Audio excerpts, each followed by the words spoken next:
Good day, students. Welcome to CHIPS. You will be seeing a different kind of a background behind me. And this is intended for charts and instruments in pathology for students and shall be forming part of the game.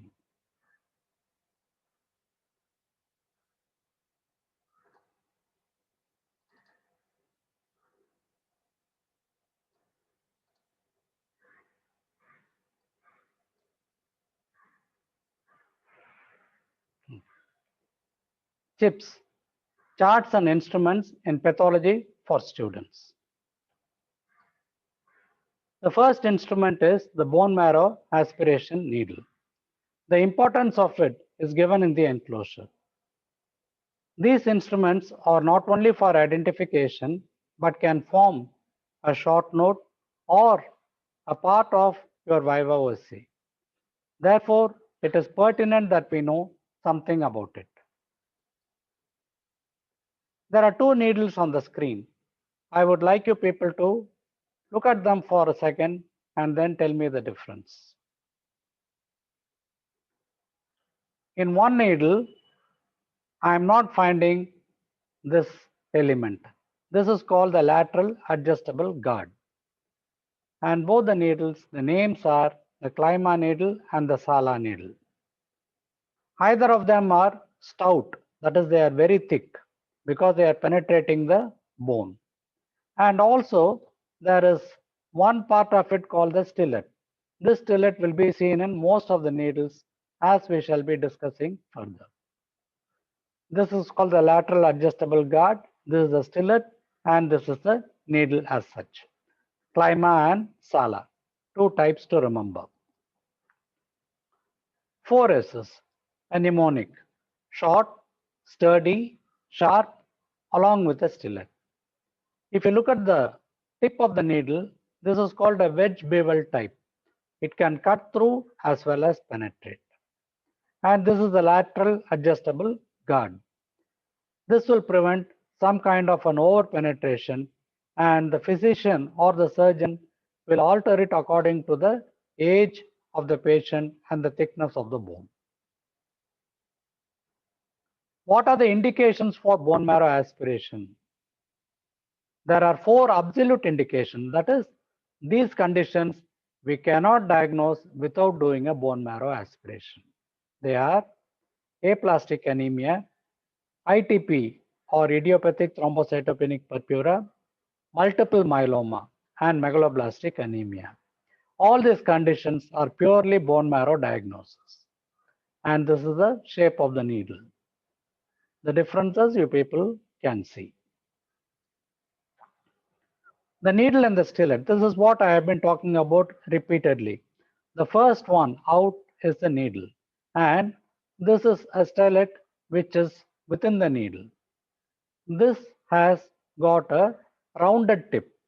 What happens whenever we penetrate any tissue?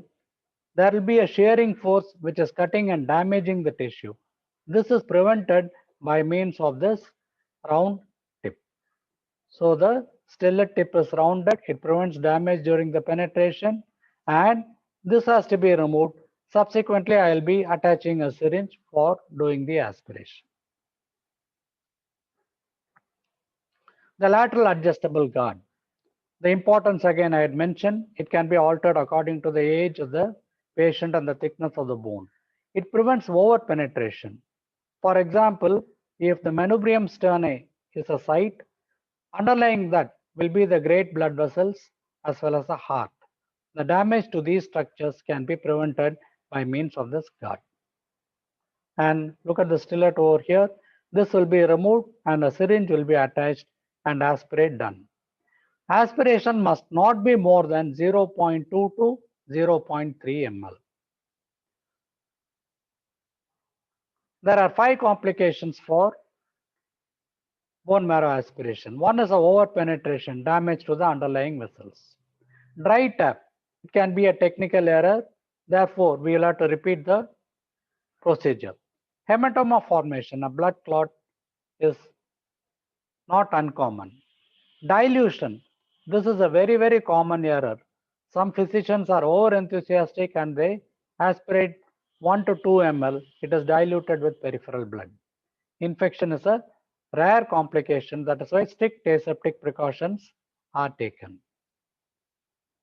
The needle can be either reusable or disposable. Nowadays, we get good sets of disposable needles. The sites for doing a bone marrow aspiration are these. The first three I would like you people to kindly remember, and please give your answers in this order.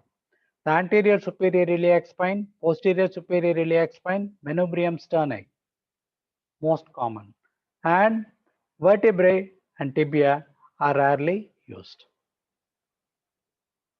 This is a procedure over here. I think this picture will make us appreciate the very strict aseptic precaution that is being taken. Normally, there is an outer table and an inner table for the bone. Between this is the bone marrow. Whenever we try to pierce the bone, after some time, we find that there is a softening or a sense of yielding. That means our needle has reached the marrow, then we start the aspiration. Again, there are two things to remember. One is a bone marrow aspiration. Second one will be bone marrow biopsy. This is a Jamshidi needle used for bone marrow biopsy.